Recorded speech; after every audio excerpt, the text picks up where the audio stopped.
ನಗರದಲ್ಲಿ ಇಂದು ವಟಾಳ್ ನಾಗರಾಜ್ ಭಾಷಣ ಮೈಸೂರು ಬ್ಯಾಂಕ್ ಸರ್ಕಲ್ಲಿ. ಬರೀ ನಗರದಲ್ಲಿ ಇಂದು ಆ ಜಾಹೀರಾತು ಬೇಕಾಗಿಲ್ಲ, ತಮಟೆ ಹೊಡಿಬೇಕಾಗಿಲ್ಲ. ವಟಾಳ್ ನಾಗರಾಜ್ ಭಾಷಣ ಅಂದರೆ ಕಡಿಮೆ 5,000 ಜನ, ಕಡಿಮೆ ಆವತ್ತಿನ ಜನಸಂಖ್ಯೆಯಲ್ಲಿ ಕಡಿಮೆ 50,000 ಜನ. ಬೀದಿಯಲ್ಲಿ ಚಳವಳಿ ಮಾಡಿದ್ದೀವಿ, ರಸ್ತೆಯಲ್ಲಿ ಚಳವಳಿ ಮಾಡಿದ್ದೀವಿ. ಯಾವರಿಂದ ಆರಂಭ ಆಗಿತ್ತು ಸರ್ ಇದು ಹೋರಾಟ? ಇದು ನಿಮ್ಗೆ ಹೇಳಿದರೆ ಸ್ವಲ್ಪ ಹೆಚ್ಚು ಕಡಿಮೆ ಆರಂಭ ಅನ್ನೋದು 59 ಇಟ್ಕೋಬೋದು, 1959 ಇಟ್ಕೋಬೋದು. ಬೆಂಗಳೂರಿಂದಾನೇ ಶುರುವಾಯ್ತಾ? ಬೆಂಗಳೂರೇ. ಇಲ್ಲಿ ಆವಾಗ ಈ ನಮ್ಮ ಚಲನಚಿತ್ರ ನಟರುಗಳಿಗೆ ಎಲ್ಲ ಅಲ್ಲಿದ್ದರು. ಇಲ್ಲಿ ಮದ್ರಾಸ್ನಲ್ಲಿ ಎಲ್ಲ ನಟರು ಮದ್ರಾಸ್ಲಿದ್ದು, ಕರ್ನಾಟಕದಲ್ಲಿ ಯಾರೂ ಇರಲಿಲ್ಲ. ಮದ್ರಾಸ್ಲೇ ತಯಾರಾಗ್ತಿತ್ತು ಕನ್ನಡ ಚಿತ್ರಗಳು. ಭಾಳ ಅದೊಂದು ದೊಡ್ಡ ಇತಿಹಾಸ, ಕನ್ನಡ ಚಿತ್ರರಂಗದ್ದೇ ಇತಿಹಾಸ. ಕನ್ನಡ ಚಿತ್ರರಂಗಕ್ಕೆ ನಾನು ಮಾಡಿರೋಷ್ಟು ಕೆಲಸ ಇನ್ಯಾರೂ ಮಾಡೋಕ್ಕಾಗಿಲ್ಲ, ಎಲ್ಲ ಮಾಡಿದ್ದೀನಿ. ಮದ್ರಾಸ್ನಿಂದ ನಾವು ಆವಾಗ ಒಂದು ಸಾರಿ ಇದು ಫಿಲಮ್ ಇಲ್ಲ, ರಾ ಫಿಲಮ್ ಶೂಟಿಂಗ್ಗೆ, ಚಿತ್ರ ತೆಗೆಯೋಕ್ಕೆ. ಆವಾಗ ನಮ್ಮ ಕನ್ನಡ ನಟರೆಲ್ಲ, ಕನ್ನಡ ಇದೆಲ್ಲ ಸ್ವಲ್ಪ ಅಲ್ಲಿ ಇವರಿಗೇನು ಶೂಟಿಂಗ್ ಏನಿಲ್ಲ ಅಂದ್ಬಿಟ್ಟು ಎಲ್ಲರನ್ನೂ ಬೆಂಗಳೂರಿಗೆ ಮೊದಲು ಕರ್ಕೊಂಡು ಬಂದು ಇಲ್ಲಿ ನಾಟಕಗಳು ಆಡಿಸ್ತೋ. ನಾಟಕ ಆವಾಗ ರಾಜ್ಕುಮಾರ್, ನರಸಿಂಹರಾಜು, ಬಾಲಕೃಷ್ಣ, ಜಿ ವಿ ಅಯ್ಯರ್, ಇದು 100ಕ್ಕೆ 100 ಇವರೆಲ್ಲ ಬಂದು.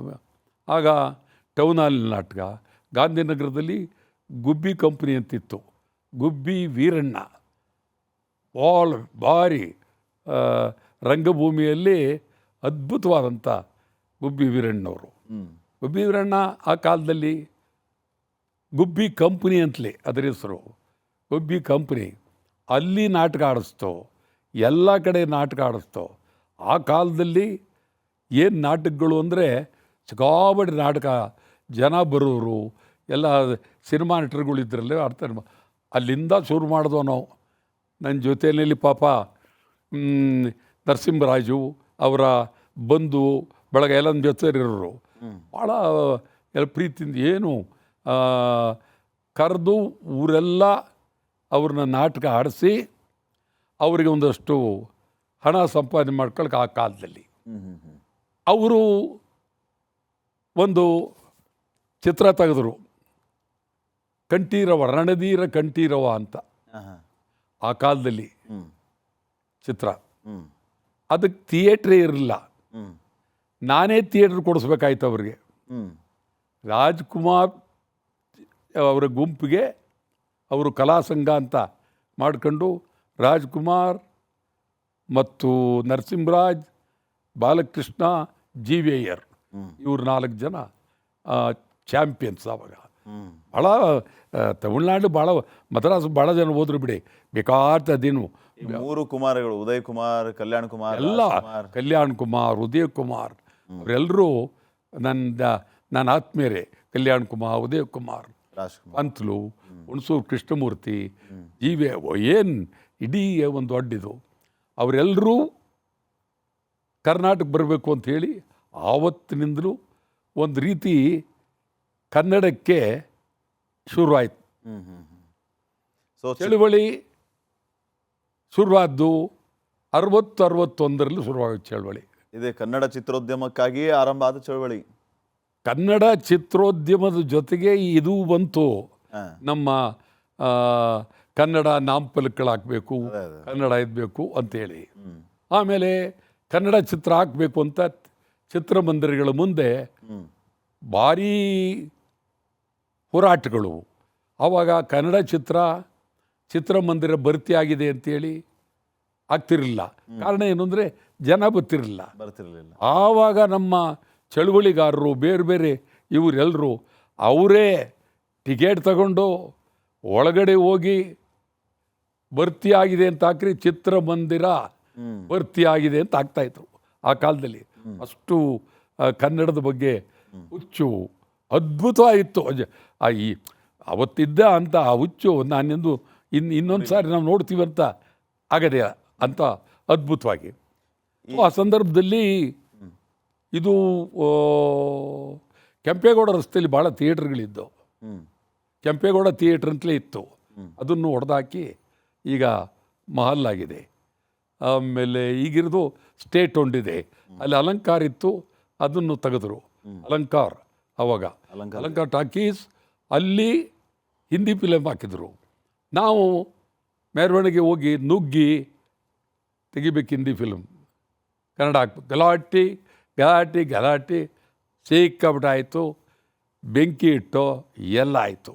ಆವಾಗ ಅದಾದ ನನ್ನನ್ನು ಬಂಧನ ಮಾಡಿದ್ರು. ಒಬ್ಬ ಲೂಯಿಸ್ ಅಂತೇಳಿ ಅವತ್ತು ಅಧಿಕಾರಿ, ಅವರು ಎಸ್ ಪಿ, ಅವತ್ತು ಇನ್ನೂ ಕಮಿಷನರ್ ಆಗಿರಲಿಲ್ಲ, ಎಸ್ ಪಿ ಗ್ರೇಡ್ ಬೆಂಗಳೂರು.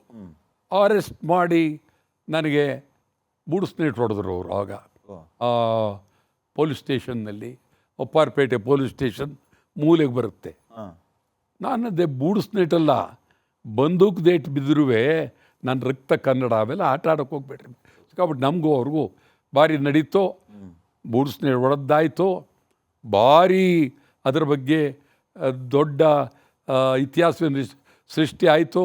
ಆಮೇಲೆ ಶಾಸನಸಭೆಯಲ್ಲಿ ಚರ್ಚೆ, ನಿಜಲಿಂಗಪ್ಪನವರು ಮುಖ್ಯಮಂತ್ರಿ, M V Ramarao home minister, ಭಾರಿ ಚರ್ಚೆಯಾಗಿ ಕನ್ನಡದ ಪರ ಹೋರಾಟಗಾರ ವಾಟಾಳ್ ನಾಗರಾಜ್ ಮೇಲೆ ನೀವು ಬೂಡ್ಸ್ ಹೊಡಿತಕ್ಕಂಥ ಸರಿಯಲ್ಲ ಅಂಥೇಳಿ ಇಡೀ ಸದನಕ್ಕೆ ಅವರು ಉತ್ತರ ಕೊಡ್ತಾರೆ.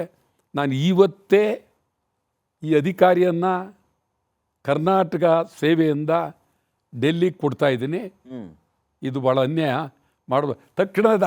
ತಕ್ಷಣ ತಗೊಂಬಿಟ್ಟು ತೀರ್ಮಾನ. ಪಾಪ ಭಾಳ ದೊಡ್ಡ ಹೆಸ್ರಿಗೆ ಏನು ಆ ಜನ ಅಂದ್ರೇನು, ಆವತ್ತಿನ ರಾಜಕಾರಣ, ಜನ ಅಂಥ ಅಪರೂಪ, ಇವೆಲ್ಲ ನಾವು ನೋಡಿರೋದೇ ಒಂದು ಸೌಭಾಗ್ಯ, ಪುಣ್ಯ, ಜೊತೆಲಿರೋದೇ ಒಂದು ಅದ್ಭುತ. ಸೊ ಆ ರೀತಿ ನಿಮ್ಮ ಜರ್ನಿ ಶುರುವಾಯಿತು.